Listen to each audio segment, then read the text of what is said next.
It was buried at the back of a locked drawer, under yellowed receipts and a single rusted key. A pocket watch, heavy in my palm, with an ornate silver casing tarnished to a storm gray. The hands were frozen at 2:14 a.m., the date etched faintly on the back, April 15, 1912. I knew that time, the moment the Titanic struck ice. But this wasn't a museum relic. The chain was warm, like someone had just held it. There was a hidden latch on the backplate. The estate agent said nothing when I found it, only watched me too closely as I flipped it open. A sound, one single, soft tick. The room shivered. A poster on the wall, once neon, now advertised coal delivery. The air smelled faintly of smoke and salt water. I wound it once, just to see if it would start, and the second hand moved, backwards. The changes were subtle at first. The street outside lost its traffic lights. My phone screen dimmed to black and wouldn't turn on. But then, people began to change too. Strangers wore bowler hats and spoke with accents long dead. Friends stopped recognizing me. And somewhere far off, in the dark heart of time, midnight on April 15th crept closer. If it arrives, I won't be here anymore. Chapter 1. The Latch estate sale was nearly over by the time I arrived. Most of the furniture was tagged sold, the porcelain teacups gone.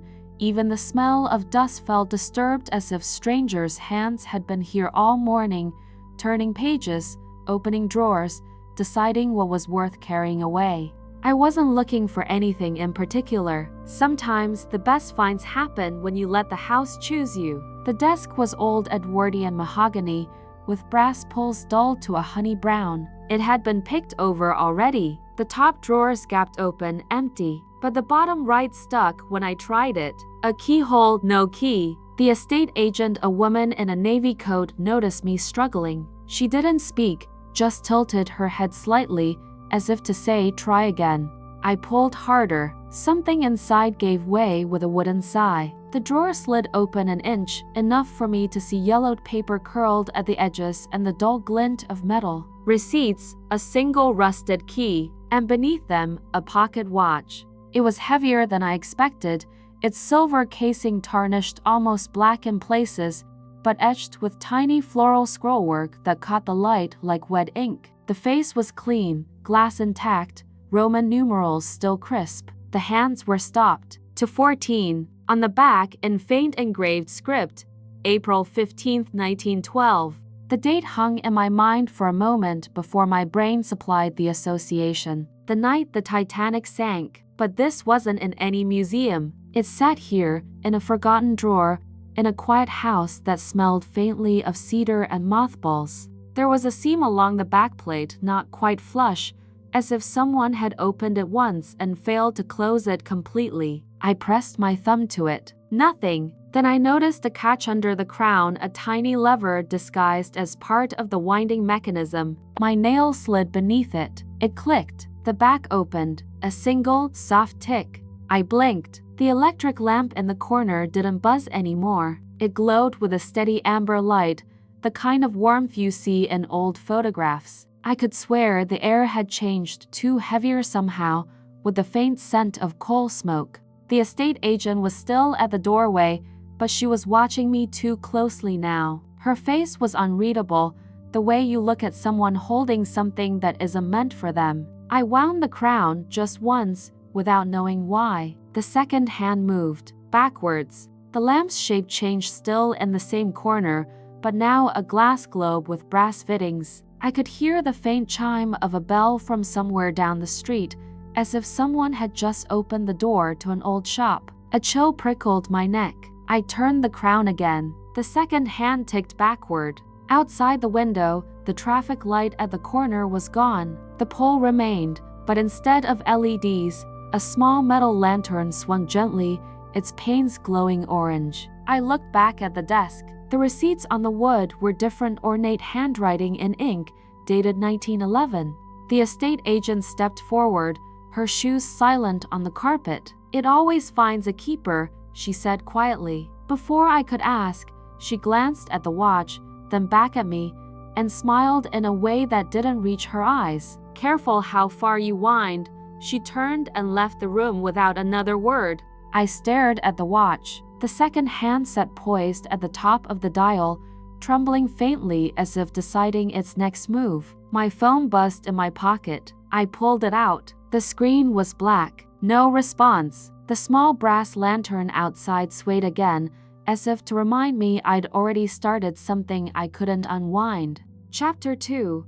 The rule of 3 took the watch home the way you carry a sleeping child, careful not to jostle what might wake and want more. My apartment looked the same, almost. The electric hum I'd learned to ignore had thinned to a shy whisper. The air had that faint coal smoke sweetness I'd first caught in the estate house, the kind of scent that feels like a memory you didn't make. I set the watch on the table and, like a sane person trying to stay sane, made rules. Rule 1.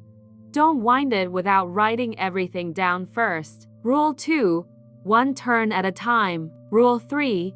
If something feels wrong, stop. I drew a line down the center of a notebook page, before after. The second hand on the watch trembled at 2:14, as if it were holding its breath. I wound the crown a quarter turn. The hand clicked backwards 1 second. The room shivered. In the kitchen, the refrigerator motor sighed and quit mid-hum. The overhead light cooled from white to a warmer amber, soft around the edges as if wrapped in glass. Out the window, the traffic light I could see at the corner gave up pretending it was a lantern now, a squat iron body with orange panes, swaying like a thought. I wrote quickly, W1 lamp warmer, fridge off, streetlight lantern.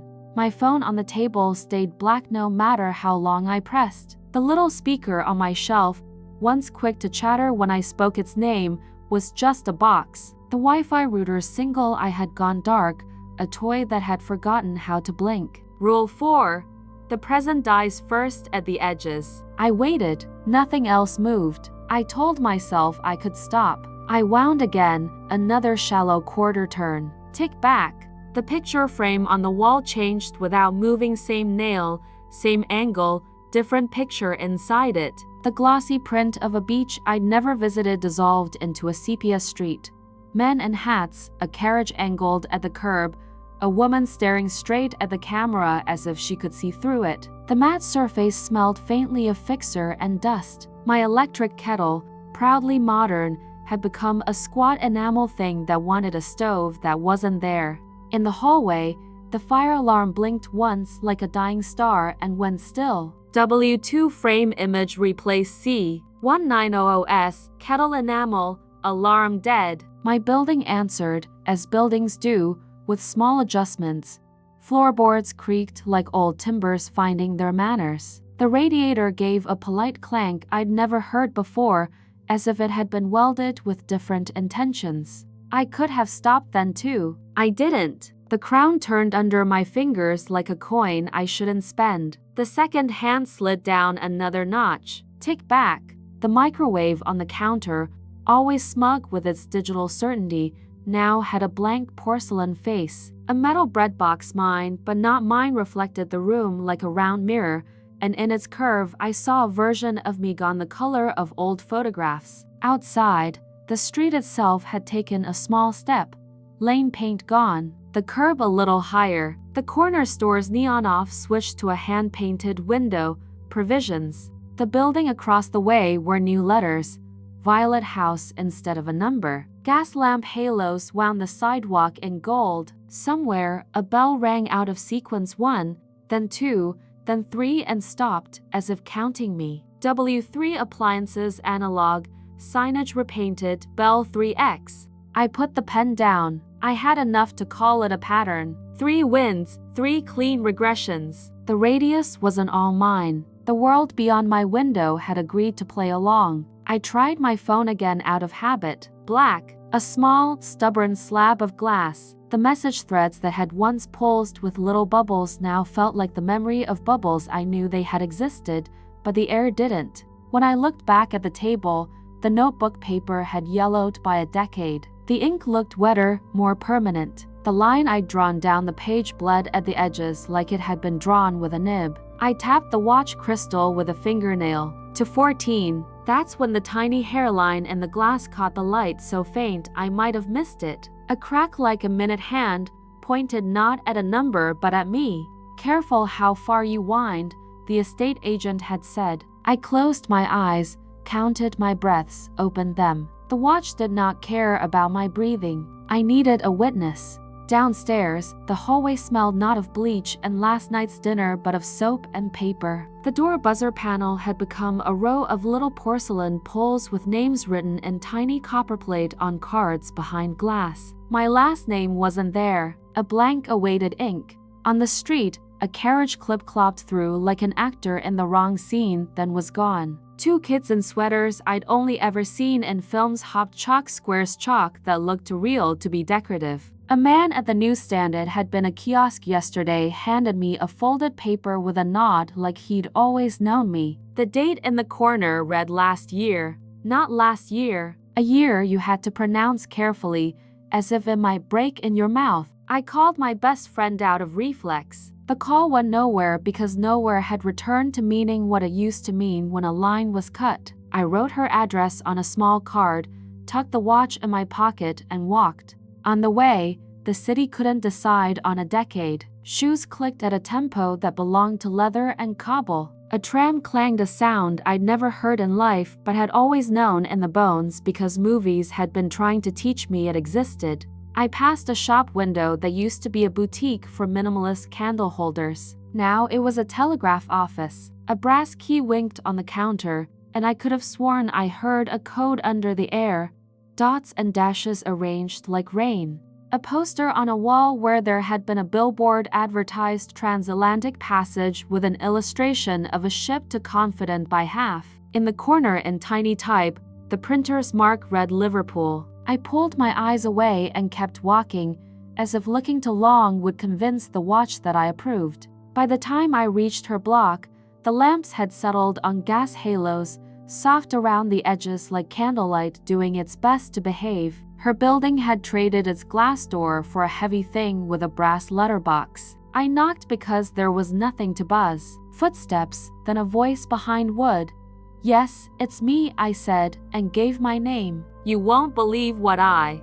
The door opened a cautious handspan. A woman peered out, all familiar geometry and unfamiliar arrangement, my friend's face remapped and hair parted differently, mouth painted a deeper red, eyes watching the hall as if gossip were contagious. "I'm sorry," she said, polite as a hotel. "Are you looking for someone?" "It's me," I repeated, smiling the way memory makes you overconfident. "We texted yesterday about dinner," her brow knit at the word. "About what?" "Dinner," I said, and heard how wrong it sounded in the hallway's air. She looked past me at the street, at the lamps, at the absence of beeps and whirs. "I think you have the wrong door." "Wait," I started, and reached without thinking to show her my phone like proof of a life. Black glass looked back at me, reflecting only the two of us and the gaslight halo drawn between. Behind her, on a small side table, a telegram lay half under a book. Through the slit of the door, I could read exactly 3 words on its torn edge.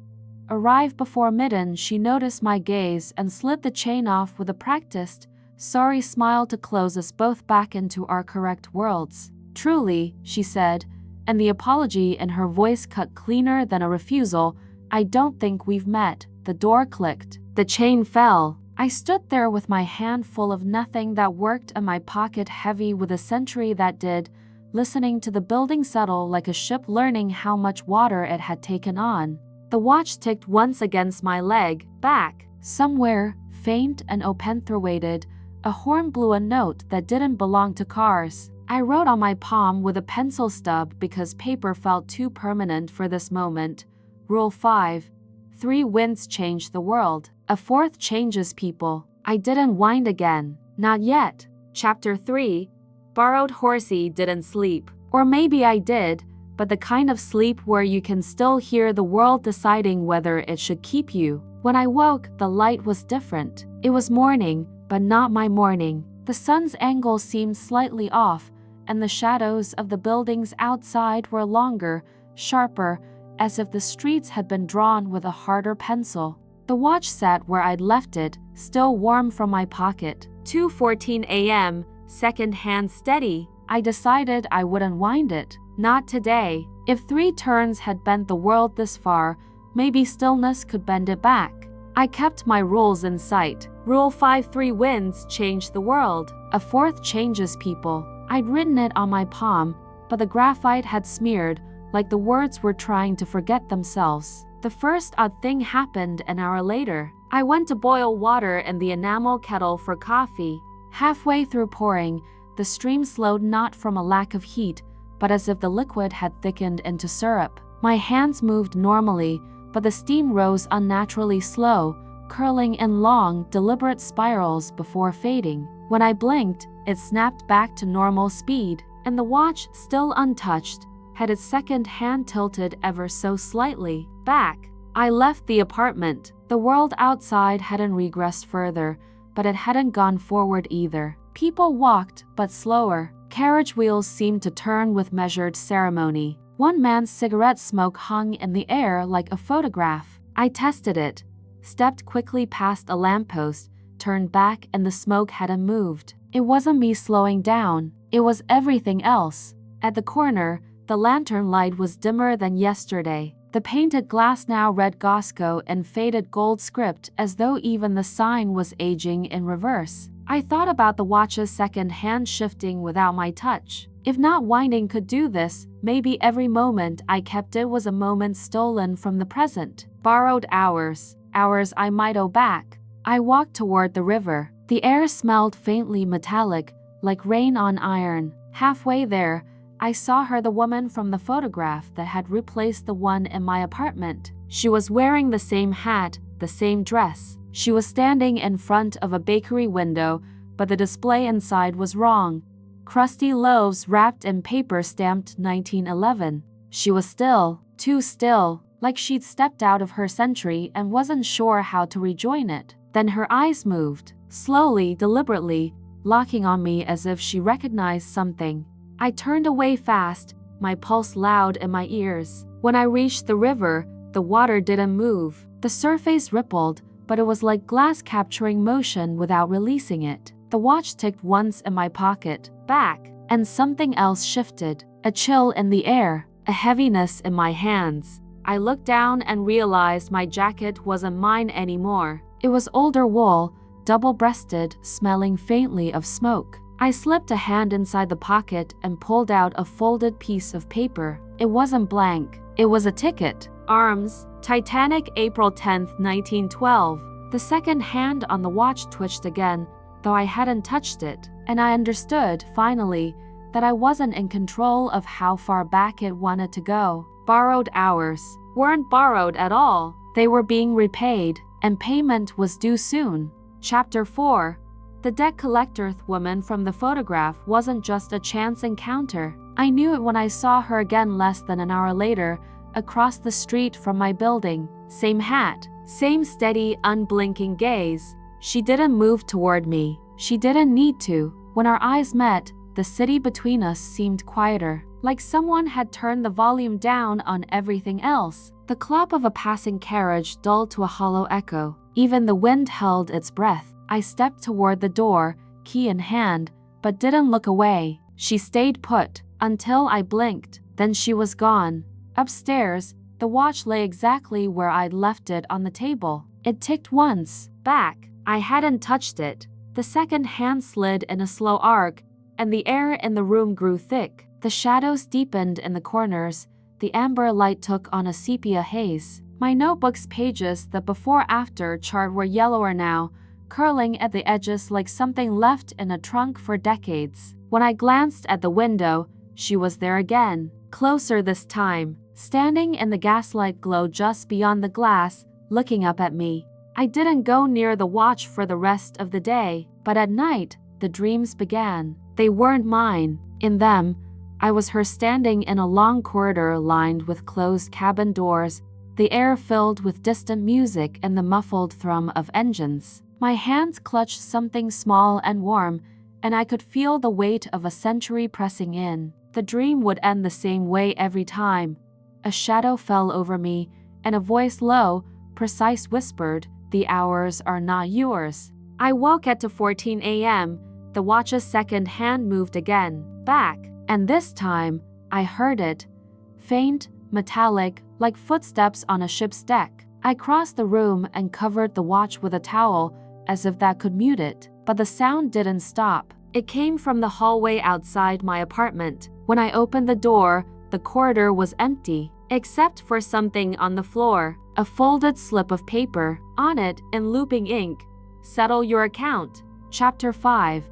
The first paymentee stared at the note far longer than I should have. Settle your account. The words were ordinary enough, but in my hand, they felt heavier, as if the paper carried something invisible with it. I turned it over, blank except for a faint oily shadow in the fibers, as though another set of words had once been there and had been burned away. The watch was still ticking backward, a lazy second hand swinging toward a past I wasn't ready to see. I grabbed the towel and flung it off. "Stop," I said aloud. My voice sounded wrong in the quiet, too modern for the room's air. The watch kept moving, then it clicked. The sound was different from the others, deeper, deliberate. The crown turned a fraction on its own, winding itself. A cold pressure bloomed behind my eyes. Images, not my own, flickered.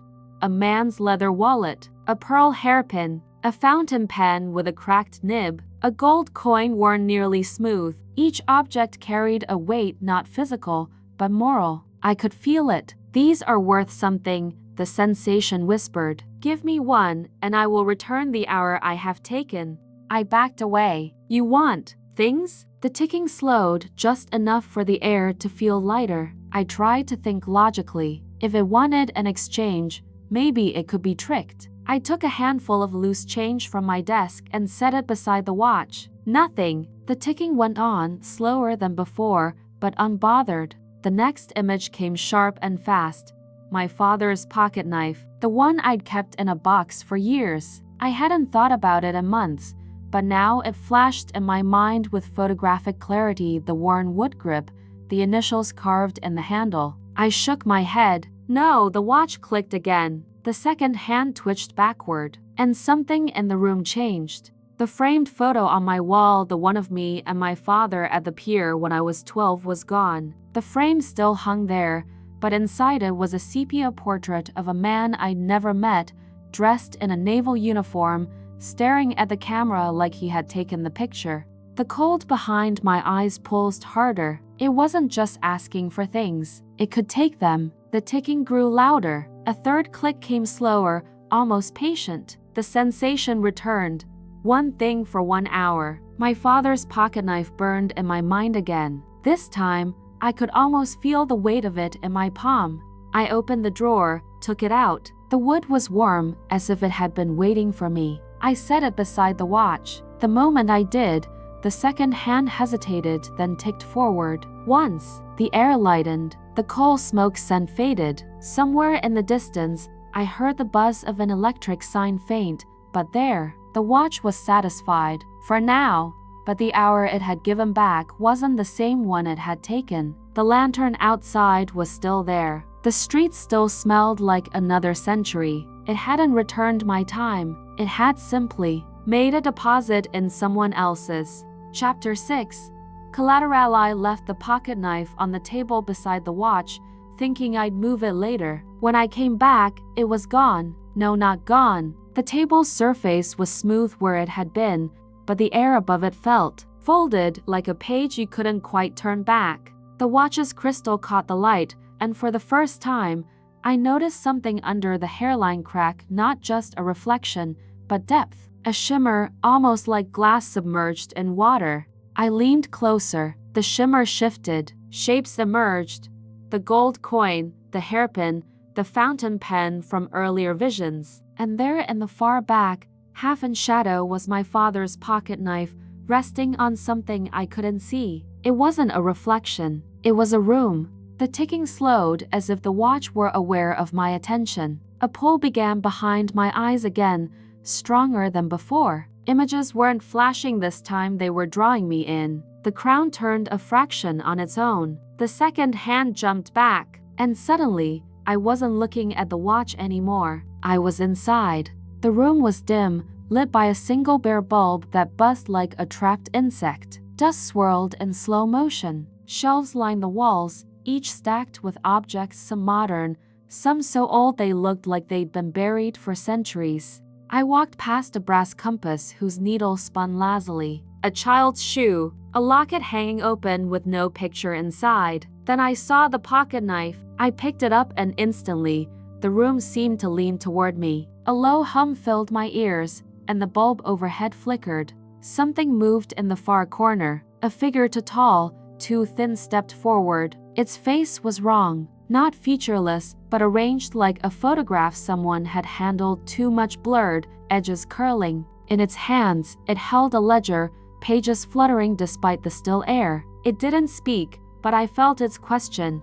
What will you take? What will you leave? The crown of the watch in my other hand began to turn forward fast. The room dissolved. I was back in my apartment, bent over the table, the watch in my grip. The crystal shimmer was gone. So was the pocket knife. That's when I understood. The watch wasn't just a timepiece. It was a vault, and every payment I made was kept, not destroyed. Which meant, if I wound far enough back, I could retrieve everything it had ever taken. But I'd have to go much deeper into its time than I'd ever dared. Chapter 7. The retrieval idea wouldn't leave me alone. If the watch could take from me and keep it, it could also give something back. I just had to be willing to go far enough. The problem was, I didn't know how far that was. I waited until night. The air felt denser then, as though the world outside was already half asleep and easier to bend. I placed the watch in my palm, fingers around the crown. My thumb hovered. 3 winds change the world. A 4th changes people. I remembered the rule. But what about a 5th? A 6th? The first turn was slow, resisting. The second slid easier. By the third, the lamp light in my apartment had taken on that old sepia glow. The 4th turn made my stomach lurch. The grain of the table looked different, newer, less worn. The fifth was like falling.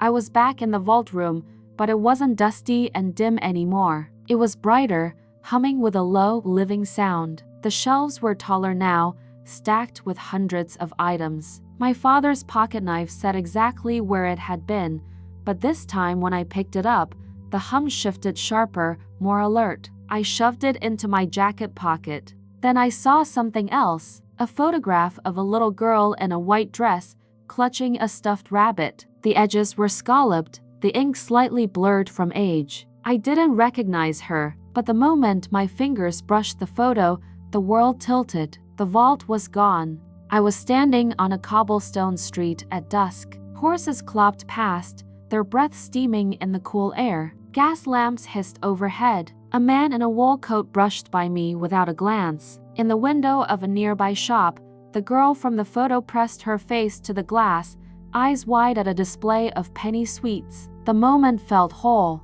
real, like I could step forward, speak to her, even change what happened next. But then a shadow behind me, a hand on my shoulder.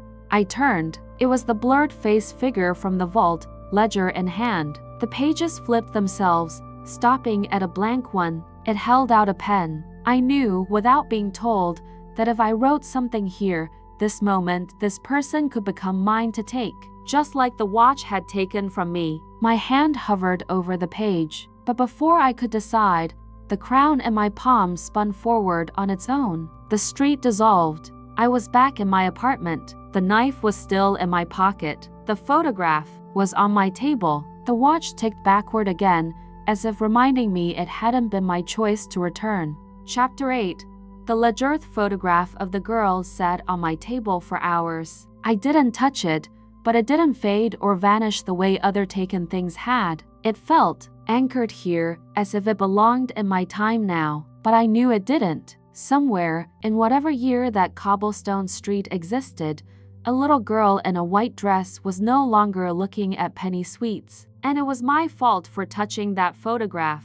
That night, the dreams came back, sharper than before. Not the blurred-faced figure this time, but the ledger itself. I saw its pages flutter open, names written in neat, slanted ink. Some were crossed out in thick black strokes. Others had a symbol beside them, a circle, a line, a cross. And then, near the end, an empty page with my name faintly visible, in pencil. When I woke, the watch was in my hand. The crown turned itself half a notch backward, and the crystal shimmered again. Inside, the blurred figure was waiting. It stepped forward, holding the ledger open to that same blank page. In its other hand, the pen.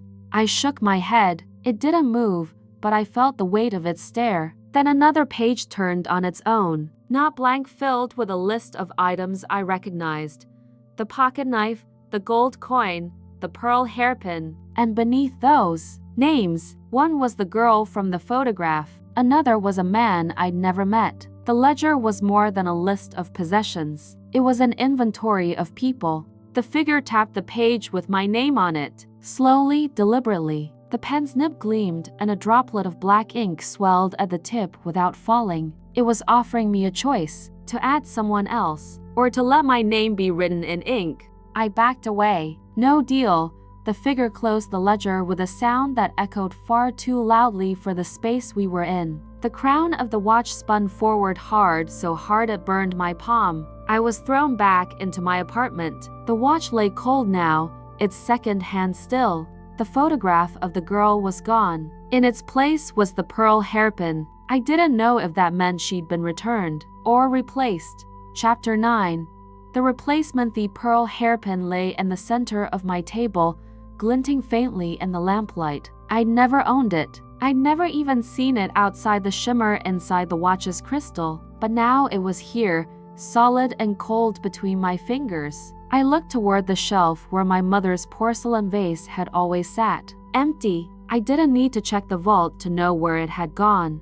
The watch's second hand ticked once. Forward. Not much, just enough to let the air shift, the shadows tilt slightly. I stepped into the kitchen and froze. The enamel kettle on the stove wasn't mine anymore. This one was older, blackened from years over a coal flame. I checked the cupboard. The chipped mugs I'd bought 5 years ago were gone, replaced with heavy ceramic tankards. It wasn't just taking now, it was trading. I pulled the hairpin out again. Its metal was warm, as though someone had been holding it a moment ago. For a second, I smelled perfume, old-fashioned, powdery, faint. And then I saw her. In the doorway between the kitchen and living room, a woman stood watching me. Not the blurred figure. This one was sharply defined, hair pinned up with a matching pearl pin, dress the color of dried roses, eyes fixed on the object in my hand. She didn't blink. I set the hairpin on the table. Her gaze followed it, but she didn't move closer. The watch ticked again, and in that tiny sound I understood. She was here because I had the hairpin, and if I wanted her gone, I'd have to put it back in the vault. That meant winding the watch backward again. But every backward turn risked more replacements. I glanced at the kitchen clock. 2:14 a.m., the same time the watch had been frozen at when I first opened it. It wasn't counting hours anymore. It was counting measures. The woman in the doorway tilted her head. The air between us felt brittle, as if any sound might shatter it. Then, quietly, she spoke.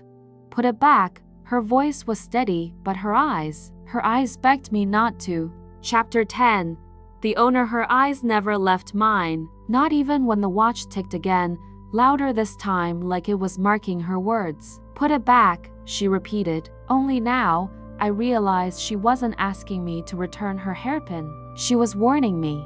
I looked down at the pearl, catching the soft gleam of lamplight on its curve. The shimmer inside the watch crystal rippled, revealing the vault room again, but it was different. Where there had once been shelves of objects, I saw people, dozens of them, some standing, some seated, all staring blankly into the dim space as if listening to a sound I couldn't hear. Each one had an object in their hands: a photograph, a book, a watch, a knife, a pin, and on the highest shelf, the blurred-faced figure sat with the ledger open, dipping its pen in an endless inkwell. The woman stepped closer. You can't return it, she said softly. Not unless you want me to vanish. And if I vanish, the ledger writes your name instead. My stomach turned. The vault wasn't just a storage space. It was a prison. The objects weren't trophies, they were anchors. The watch ticked again, impatient. I understood now.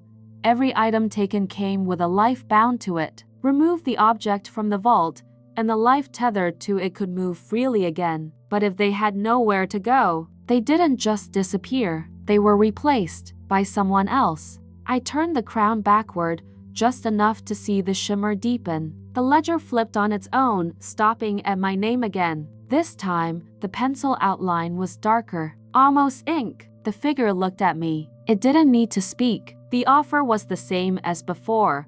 Add a name, save yourself. The woman was still watching me, her eyes almost pleading now. If I put the hairpin back, I'd free her, but I'd lose my place in time. The watch ticked again. The room tilted, as though my decision was pulling the world into directions. I placed the hairpin in my pocket. The shimmer in the crystal faded. The woman smiled faintly. "You'll need to run now," she said. "They'll come for you." "Who?" I asked. Her smile didn't change. "The next owner." I looked down. The watch's hands had moved. 2:13 a.m., 1 minute left.